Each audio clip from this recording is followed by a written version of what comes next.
Welcome back to the channel. Thanks for checking out this video. Hope you're having a fantastic day.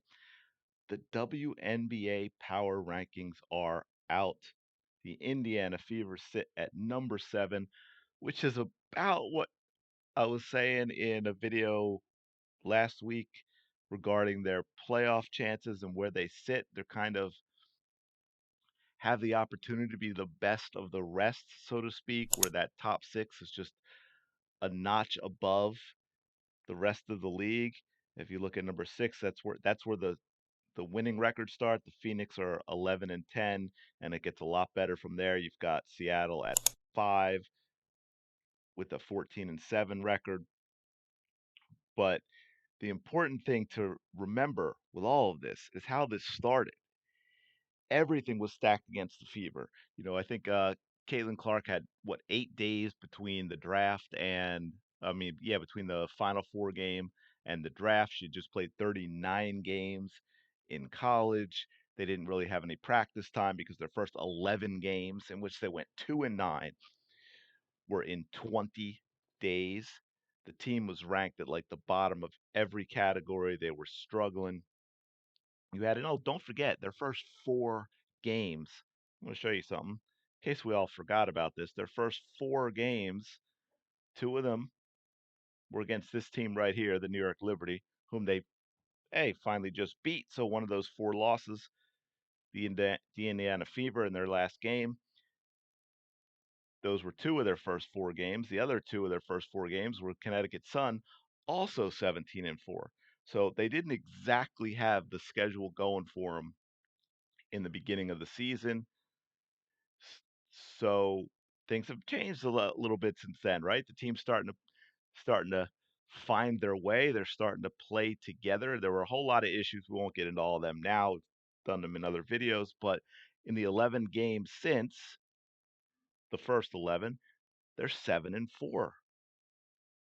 And in that time, they're third in the league in field goal percentage. They're third in 3-point percentage. They're second in rebounds. They're fourth in blocks. Oh, wait, I want to back up a sec. Second in rebounds.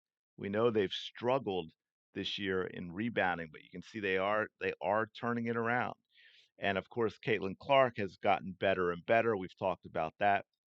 She is first in the league in assists in those past 11 games with 8.4. She's fourth in the three-pointers made at 3.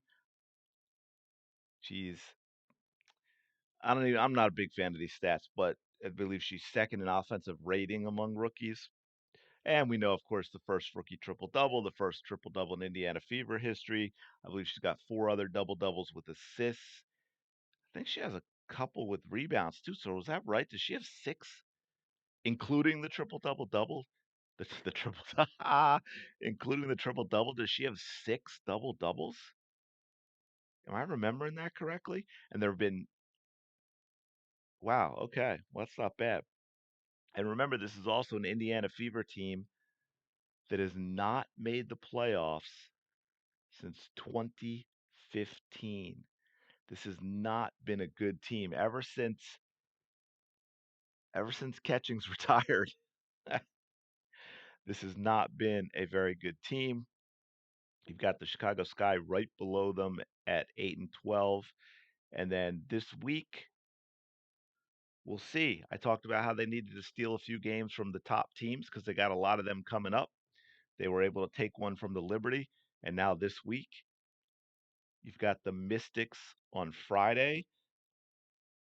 The Mystics have been playing much better basketball since the last time the Fever played them. But again, if they're going to solidify a playoff spot, that's a game that they should win. And then after that, you got a rematch with the Mercury. And then Sunday, you have the Lynx, who happen to be all the way up here at number 3. They're 15-6.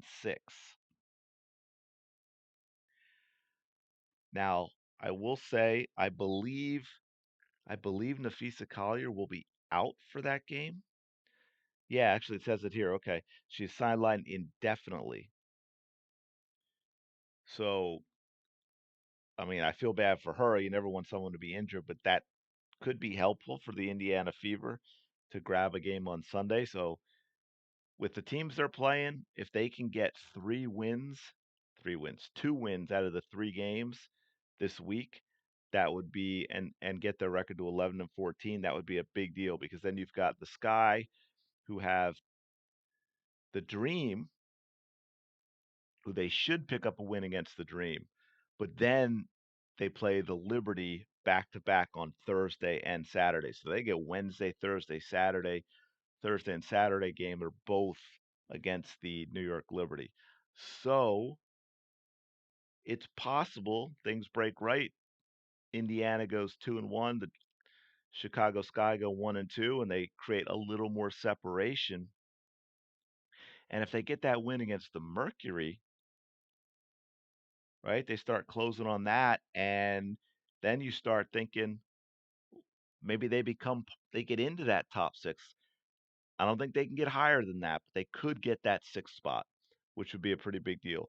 But let me know your thoughts and comments below on how they've been turning around their season, what's coming up, what do you think they've got going with these next few games, how that's going to set them up for the post Olympic break, which I should probably do a video on that now because the rumors going around Caitlin might be part of that with Collier's injury, but I'll leave that for another one.